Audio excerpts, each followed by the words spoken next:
उत्तरी कश्मीर के सीमांत जिले बारामूला के उरी सेक्टर में दबोचे गए लश्कर के पाकिस्तानी आतंकी बाबर ने बड़ा खुलासा किया है। आतंकी अली बाबर ने बताया है कि उसके 6 आतंकवादियों का समूह मुख्य रूप से पाकिस्तानी पंजाब का था। उसने कहा कि गरीबी के कारण उसे गुमराह किया गया। इसके बाद लश्कर तैयबा में शामिल होने के लिए लालच दिया गया। मां के इलाज के लिए 20,000 रुपये आतंकियों की ओर से दिए गए, साथ ही 30,000 रुपये देने का वादा भी किया गया।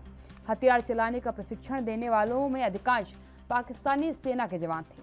आतंकी ने बताया कि उसे इस्लाम और मुसलमान के नाम पर उकसाया गया, साथ ही आतंकवादी बनने पर मजबूर किया गया। बाबर ने बताया कि अपने पिता को जल्दी खो देने की वजह से गरीबी के कारण उसे गुमराह किया गया और लश्कर तैयबा में शामिल होने का लालच दिया गया। दिलपालपुर में उसके परिवार में उसकी विधवा मां और एक बहन है। परिवार निम्न वर्ग से ताल्लुकात रखता है तो बामुश्किलात अपनी ज़रूरतों का सामान खरीद पाता है। गरीबी से बचने के लिए बाबर ने 7वीं कक्षा के बाद सरकारी स्कूल से स्कूली शिक्षा छोड़ दी, जिसके बाद उसने 2019 में गढ़ी यानी केपी के में 3 सप्ताह के प्रारंभिक प्रशिक्षण के बाद 2021 में पुनर्चार्य प्रशिक्षण लिया। पाकिस्तानी सेना, पाकिस्तानी खुफिया एजेंसी ISI और आतंकी संगठन लश्कर तैयबा कश्मीर में जिहाद के नाम पर आतंक फैलाने का जाल बुन रहे हैं। आतंकी संगठन मजबूर और गरीब तबके के युवाओं को टारगेट करके उनकी मजबूरी का फायदा उठा रहे हैं।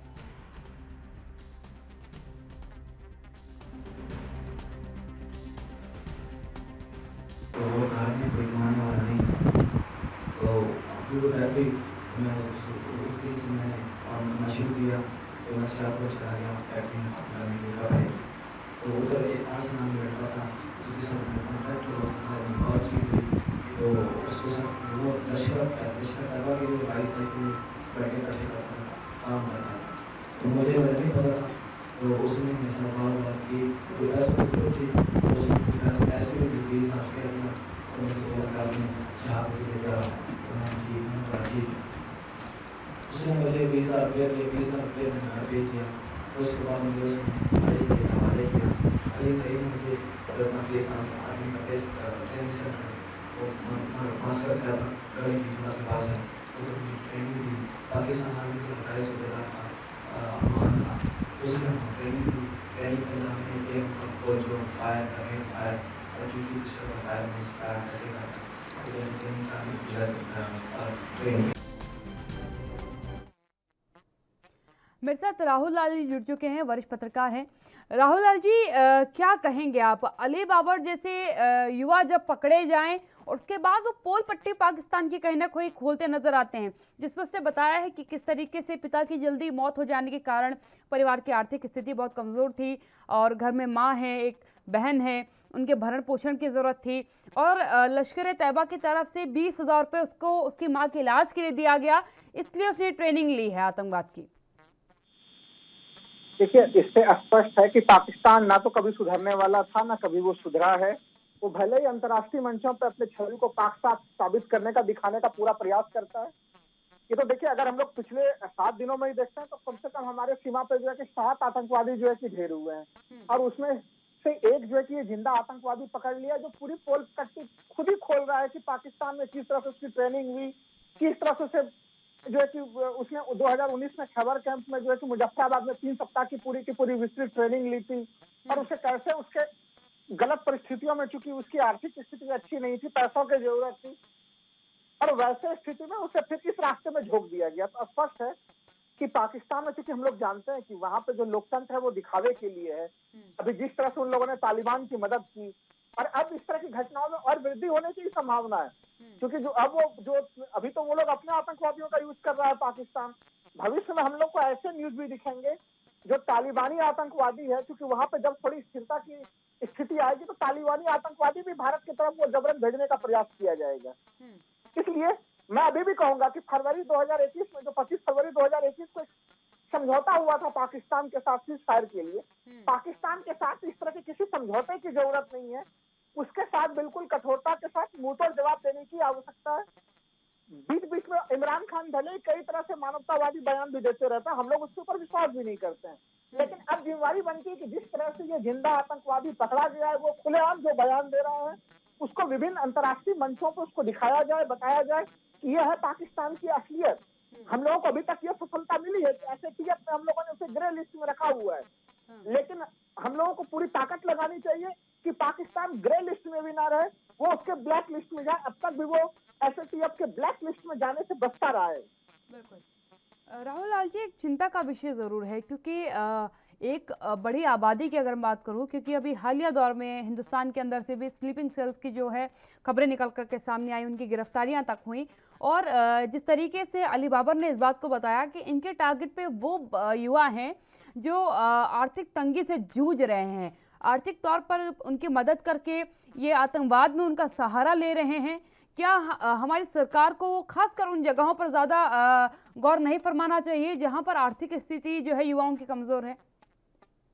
देखिए, इस मामले पे काफी ध्यान की जरूरत है कि यहाँ पे किसी भी परिस्थिति का विदेशी देश कोई भी मौका ना ले सके। बिल्कुल। तो एक तो युवा बेरोजगार ना हो, उनको थोड़ा रोजगार मिला हुआ रहे, तो इसके ऊपर भी ध्यान रखना पड़ेगा। दूसरा कि देखिए, चौकसी और बढ़ानी पड़ेगी। देखिए, ये हथियार सप्लाई के लिए भेजा गया था। सबसे महत्वपूर्ण चीज जो दर्शकों को समझना पड़ेगा कि अब केवल आतंकवाद नहीं है, वो आतंकवाद के साथ साथ नार्को टेररिज्म भी जुड़ा हुआ है। अब जो इस तरह के जो स्लीपर सेल्स भेजे जाते हैं, उसका आतंकवाद में भी प्रयोग होता है, हथियार सप्लाई के लिए भी प्रयोग होता है, उसके अलावा मादक पदार्थों के लिए भी प्रयोग होता है। क्योंकि देखिए, पाकिस्तान और अफगानिस्तान में जो विशेषकर तालिबान है, तालिबान में ही अफगानिस्तान में 80% विश्व का जो अफीम का उत्पादन होता है वो वहीं पे होता है। तो जैसे से अफगानिस्तान में तालिबान सत्तासीन हुआ है, तो अब इस प्रकार के जो गठजोड़ है, जो एक्सेस है, उसमें काफी ज्यादा वृद्धि होगी। तो देखिए, जम्मू कश्मीर की सीमा पे हमारी सुरक्षा काफी कड़ी है, उसका हम लोग ध्यान भी रख लेंगे। लेकिन चूंकि इस पूरे नेक्सस में चीन भी पर्दे के पीछे से शामिल है, तो हमें भारत नेपाल जो खुली सीमा है हमारी, उस जैसे सीमाओं पर ध्यान रखना पड़ेगा। भारत बांग्लादेश जैसे सीमाओं पर और चौकसी बढ़ानी पड़ेगी, क्योंकि नेपाल बांग्लादेश जैसे देशों में भी अब इस तरह से कट्टरपंथ और आतंकवाद की समस्या हमें वहां से भी मिलेगी। तो हमें बाहरी मोर्चे पर भी तैयार होना होगा, और जो बात आप कर रही थी कि घरेलू मोर्चे पे भी हमारी तैयारी करनी होगी, और हमें टेक्नोलॉजी का सहारा भी लेना पड़ेगा। बिल्कुल सही बात है। राहुल जी, यहाँ एक और सवाल उठता है। सवाल ये है कि पाकिस्तान लगातार इस बात को आज तक कहता आया है, हर अंतर्राष्ट्रीय पटल पर कहता आया है कि ना हम आतंकवाद को पालते हैं ना पोसते हैं। लेकिन अली बाबर की बात कर लीजिए, चाहे कसाब की बात कर लीजिए, ये वो आतंकी रहे हैं जो जीवित पकड़े गए, और उन्होंने सीधी तौर पर बताया कि पाकिस्तान ने हमको ट्रेनिंग दी है। अली बाबर की मैं बात करूं, जिसके अभी आपने बयान सुना, जिसने बताया कि मेरे पारिवारिक स्थितियों के कारण जो है मैंने आतंकवाद से मैं जुड़ा, लश्कर तैयबा से जुड़ा, उसने भी इस बात को बोला कि पाक सेना ने उसको ट्रेनिंग दी है। आईएसआई, लश्कर तैयबा ने तो दी ही दी है, पाक सेना ने भी उसको ट्रेनिंग दी है। हथियारों को चलाने की ट्रेनिंग पाक सेना की तरफ से दी गई है।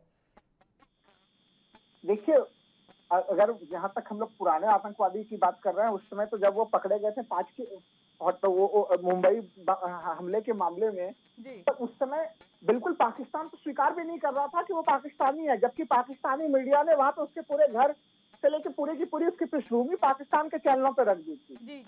तो ये तो गंभीर स्थिति जो आप बता रहे हैं कि देखिए, पाकिस्तान की जो संरचना है, हम लोग कहते हैं उसको डीप स्टेट, की वहां पे जो लोकतंत्र है वो दिखावे का है, वहां पर डीप स्टेट में सेना और आतंकवादी संगठन मिले हुए हैं। यही कारण है कि उसको ट्रेनिंग देने का काम खुद वहां की सेना कर रही है। जो उसके लिए सेना ट्रेनिंग देती है, आईएसआई उसके लिए रूट्स तैयार करती है कि कैसे भेजा जाए। तो सेना, आईएसआई, आतंकवादी, ये सब मिलकर ही पाकिस्तान का एक तरह से मूल जो डिसीजन मेकिंग संस्था है उसका निर्माण करते हैं। तो यही पाकिस्तान की मूल समस्या है कि उसके जड़ में ही आतंकवाद का समावेश हो गया है, और वो आतंकवाद का संपूर्ण दुनिया के लिए जो जन्मस्थली बना हुआ है।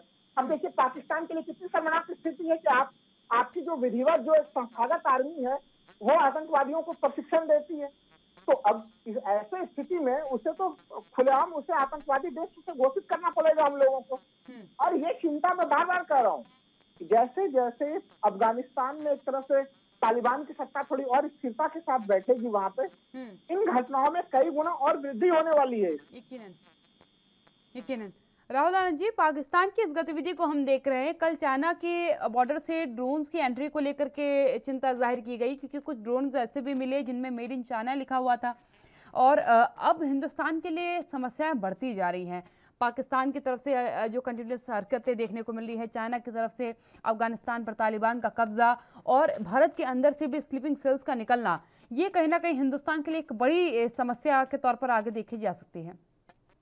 ये काफी बड़ी चुनौती, क्योंकि देखिए, आतंकवाद का जो नेक्सस था अगर उस नेक्सस में अभी चीन, पाकिस्तान और एक तरह से जो है कि अफगानिस्तान, ये सब पूरे के पूरे एक नेक्सस इन लोगों ने बना लिया है। तो इससे ये समस्या उत्पन्न हो गई है कि हमें एक लड़ना पड़ेगा और हमें हमारी, चूंकि देखिए 20 वर्षों तक भारत जो है कि अब अफगानिस्तान में भी रहा, वहां पे हम लोगों ने वहां पे काफी जो है कि पुनर्निर्माण वगैरह के तमाम कामकाज किए, लेकिन जिस तरह से वहां पे आतंकवादी सत्ता में आ गए, उसका नुकसान ये है कि दुनिया भर के आतंकवादी संगठन अब प्रोत्साहन ले रहे हैं। आप देख लीजिए कि भारत में जो स्लीपर सेल इनके कभी वर्षों तक हम लोग सुनते नहीं थे, अगर सीमावर्ती क्षेत्रों को छोड़ दिया जाए तो वहां पे इनके स्लीपर सेल हम लोगों को एक्टिव मिलते थे, लेकिन बाकी जगह पे डीएक्टिव होते थे।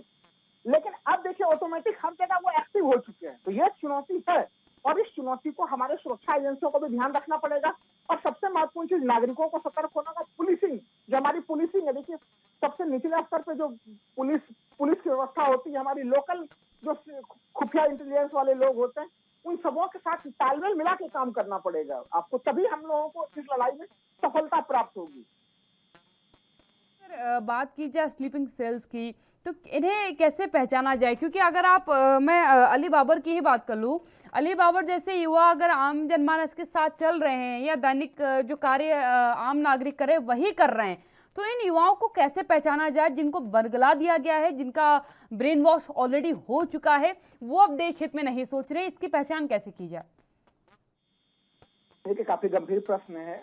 इस पूरे मामले को अगर हम लोग देखें कि उसकी आसपास में, देखिए समाज जब सजग होगा कि आसपास में जब उसके अली बाबर के आसपास जो भी लोग होंगे तो उन्हें उसके एक्टिविटी में अंतर जरूर आ रहा होगा कि पहले अली बाबर की एक्टिविटीज कहाँ थी, बीच में अली बाबर अचानक से कहाँ चला गया। तो आपको जब तक सोसाइटी के निचले हिस्से से आपको इनपुट्स नहीं मिलेंगे, लोकल सपोर्ट नहीं मिलेगा, स्पष्ट है कि उसके आसपास के लोग तो जरूर जान रहे होंगे कि अली बाबर कहीं न कहीं पाकिस्तान से प्रशिक्षण प्राप्त कर रहा है।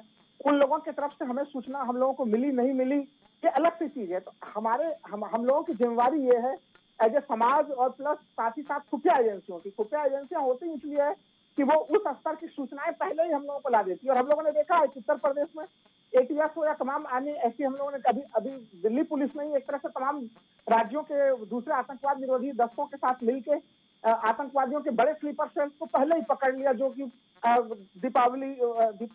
दीपावली में भी धमाके करने वाले थे, गणेश चतुर्थी में धमाके करने वाले थे, दशहरा में धमाके करने वाले थे।